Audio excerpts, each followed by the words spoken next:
Hello and welcome to our London History Podcast, where we share our love of people, its places and history. This podcast is designed for you to learn things about London that most Londoners don't even know, all in 20 minutes. I am your host, Hazel Baker, qualified London tour guide and CEO of LondonGuidedWalks.co.uk. If you enjoy what we do, then rate and review, or you could become a patron for as little as £5. That's where we share additional videos and photos and unique content just for you. And also, it means that you are helping us keep this podcast absolutely advert-free. Get that cup of tea, put your feet up, and enjoy. Today we're going to be covering the permanent exhibition at the Museum of London of medieval London, which complements our medieval walk quite beautifully. Joining me is City of London tour guide Ian McDiarmid. Hi, Ian. Hello.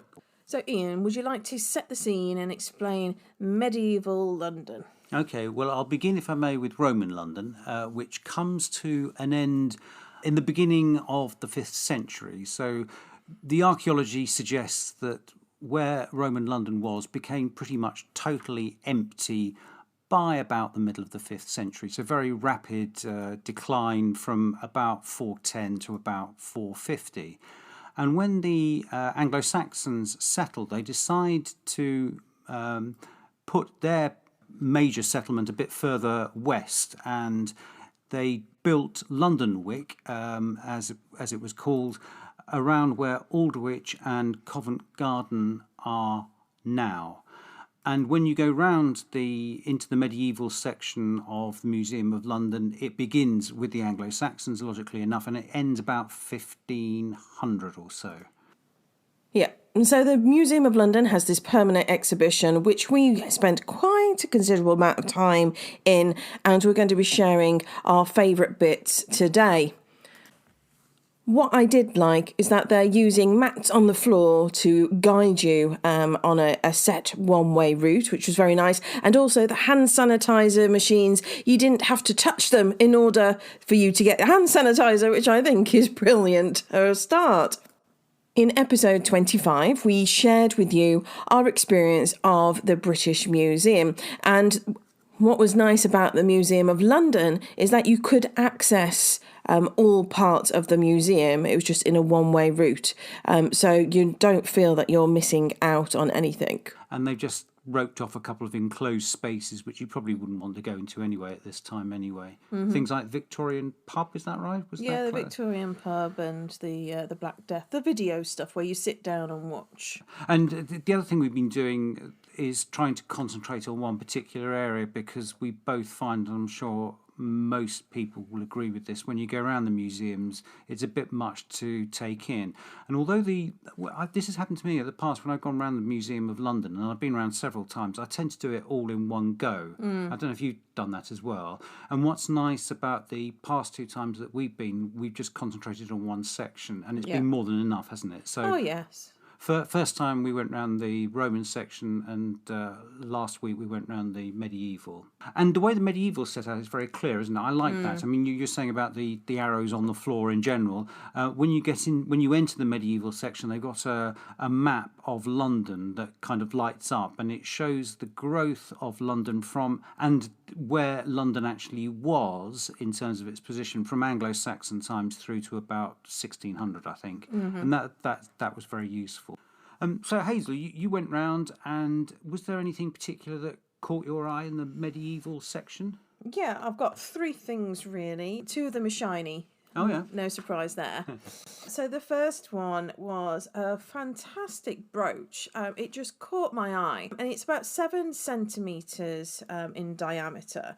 And it has all these wonderful garnet decoration in it, the shape of a star, and then also some circles around the star. And I will add a link to the image of the brooch in the show notes as well. And I didn't know this. This was brand new information for me. But in August 2000, they did an excavation in Floral Street in Covent Garden, which was just round the corner from where I lived. This is where they found a grave of an Anglo-Saxon woman, and in that grave were some silver rings, glass beads, and then this fine brooch.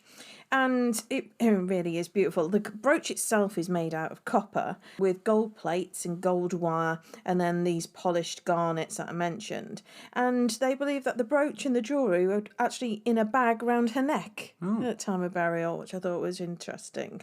And they believe that we got very excited about this because that not very many brooches of this kind have been found before, and also they were very fashionable among aristocratic Anglo-Saxon women in Kent in the 600s. So that seems to suggest that the grave of this woman was of noble birth, or pushing the boat out, royalty. Oh yes. So I was very pleased to find something about an area that I know very well. And don't forget, Floral Street would have been in the very, very heart of Lundenwic, the early Saxon town of London. Floral Street, is that near the Opera House? Yeah, that's right. So this is Floral Street, used once to be known as Hart Lane, and it runs parallel to Longacre. Because when it must be about that time that they did the excavations at the Opera House when they were building the new bit, and that was very important for Lundenwic because they established that, well, looking at the ground plan, they thought that Lundenwic was a lot bigger than they'd previously thought and a lot more developed, and the street plan was a lot bigger than they had previously anticipated. Well, it's funny you should mention the Opera House actually, because when I was looking at the brooch online, they only had 2 brooch mentions in the on the OnLive collections for you to have a look at, and the second one wasn't a brooch; it was actually a mould to make brooches, and it was made out of red deer antler, and it's the design is engraved in the surface, showing a bird with its splayed claws and tail feathers. Antler can't withstand very high temperatures, so they think that the brooches were made out of lead or pewter, which melt at a lower temperature. And that was found at the Royal Opera House. Very interesting, that, wasn't it? And things to do with pewter are always interesting, I think, because they don't survive. They get melted down and reused. So you're not going to find the actual brooches. But to see that mould was great. Yeah. Now, the other thing that you chose, or one of the other things you chose, was a coin, wasn't it? Yep, shiny coin. Good. Yeah, so these are displayed at the very beginning of the medieval section of the Museum of London. And they're displayed standing up in a glass case, so you can see the front and the back. And that's quite important for these ones. In about 880, King Alfred issued some special silver coins to commemorate his recapturing of the London area from the Danes. And what I loved about this is that you've got the king's head, as you'd expect, on one side, but on the other side is a monogram of the letters Londonia. And that's the medieval Latin for London. They are halfpennies that you can see, 3 shiny ones. I'll put a link to the pictures on the show notes as well. But I thought these were really quite lovely. Yeah, that lettering on the obverse, was it the reverse? I'm not quite sure. Was spectacular, wasn't it? I mean, it's very, very clear, and it's very, very imaginative the way they've done the name of London. Yeah, make a nice logo for the London now. Yeah. And what I liked is that because you've got 5 of these coins, some of them are really worn. So some of them have been in use in someone's pocket, and then some others are, they look fantastic condition. And so what about your third choice, Hazel? Well, the third one is a badge. So you can still wear it, but it's not shiny because it's made out of pewter. So this is an Italian housewife saint made in about 1400. And it shows Saint Zita, who was the patron saint of housework. So I'm not quite sure why I love her so much. But I love the movement in the badge. She's got this wavy hair. She's got this a pretty headdress on, and the headdress dots seem to match the buttons on her outfit. Her waist is tiny. Her boobs are humongous, so you know it's been designed by a man. But I love the way that the skirt is moving, and so it looks like she's walking. Yeah, and she's done in a sort of slight S shape as well, isn't she? Yeah, I think that's really quite beautiful. And unfortunately, I can't find a copy of this one one online to show the listeners either. When you go to the Museum of London, sometimes they have a little mouse sign by the artefacts, and that means you can go online and potentially find more information. Sometimes you just find exactly the same information as you have on the next to the artifact anyway. And so this one unfortunately doesn't have any more information, but I do know that Zita was a servant in Lucca, Italy, and she died in 1272. And merchants from Lucca brought stories of Her Holiness to London, and one London church, St. Benet's, became known as St. Zita's. Oh, okay. I wonder how patron saint of housework worked. I think it's all a con, don't you? Well, maybe if you pray to her, the housework gets done and you don't have to do anything. I'll try anything once. So they're my top 3, even though I had lots and lots that I really did love. Do you have any that you want to share? Yeah, as well. The first one is there's a series of 4 statues that they've got of the virtues, and these are very badly worn. These date to about 1430, and they're interesting partly because of them turning up in a garden in North Wales in 1972, which perhaps helps to explain why they're so badly weathered. But they're really important because these 4 virtues used to be on the front of Guildhall. Guildhall itself is built around this time, around 1415, and it originally had a great porch on the front.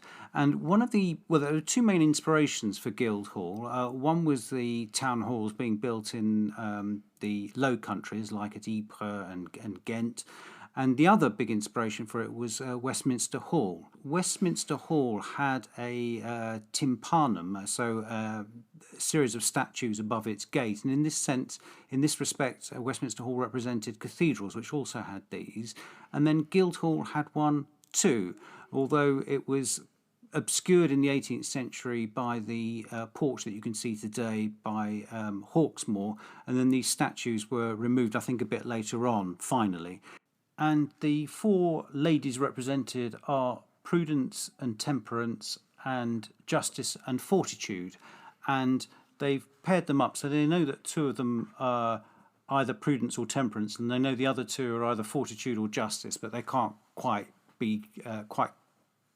determine which is which. And all of these figures were originally tramping on a figure representing Vice, and Vice survives in 2 or 3 of them, and it's a rather nice little grotesque head peering out the bottom. And a bit like your pewter badge, although they're badly weathered, they've got rather graceful shape to them, and you can imagine them all figured together above the arch.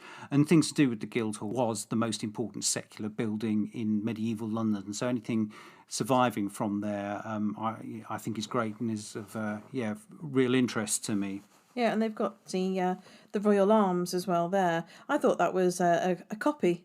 It's actually an original. That's huge, isn't it? Yeah, that was from the 1300s as well. And it said about the arms after 1340, when Edward III claims to the throne of France and included the fleur-de-lis of France alongside the 3 lions of England. So this is the first time we get to see that. Yeah, and Guildhall is generally open to the public. In theory, it's open pretty much every day, though sometimes it's closed because they've got some ceremony on.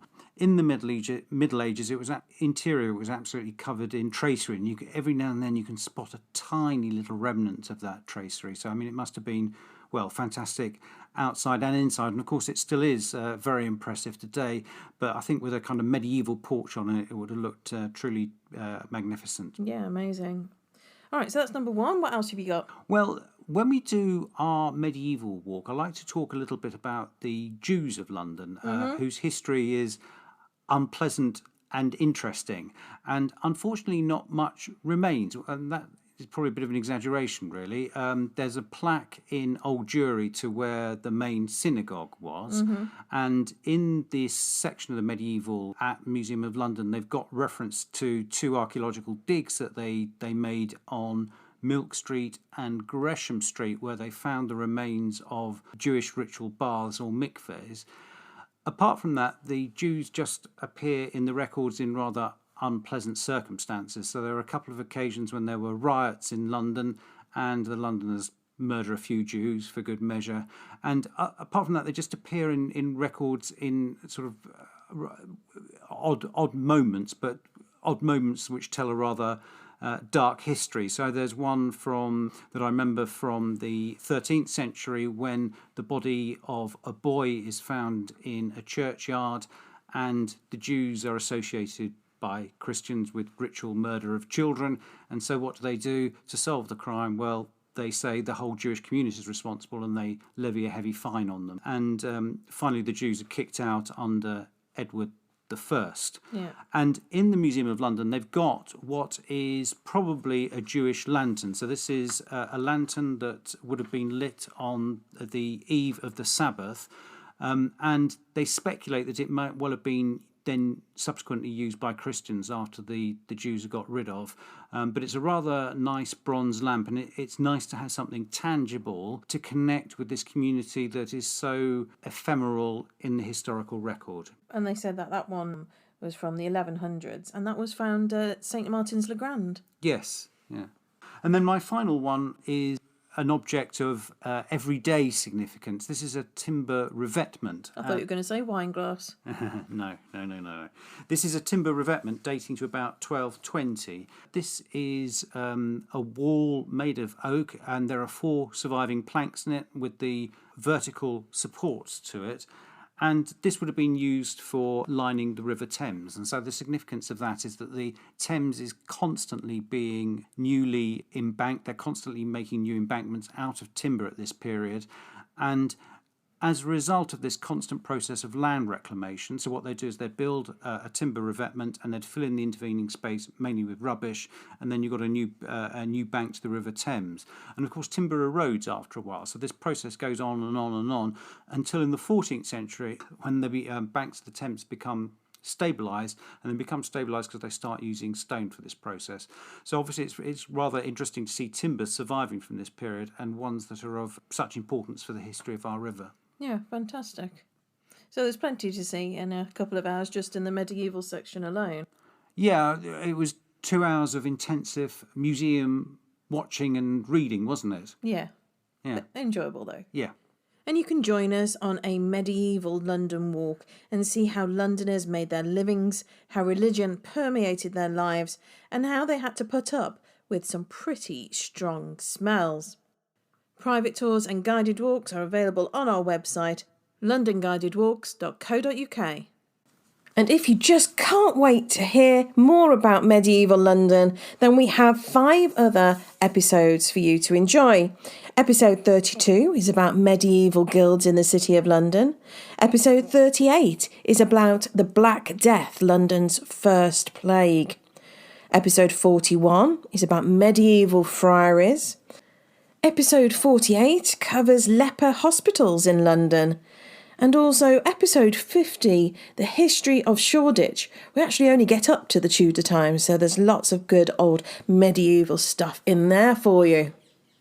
We're once again open for recommendations or requests for themes for our episodes, so please do let us know. You can message us via our website. If you go to londonguidedwalks.co.uk, you can actually click a voice message and leave us one there, and we'll get that onto the list of things to research. Hope you've enjoyed it. Don't forget you can visit our website. We've got hundreds of blog articles, including ones about medieval London, and I'll include some of them in the show notes. That's all for now. See you next time.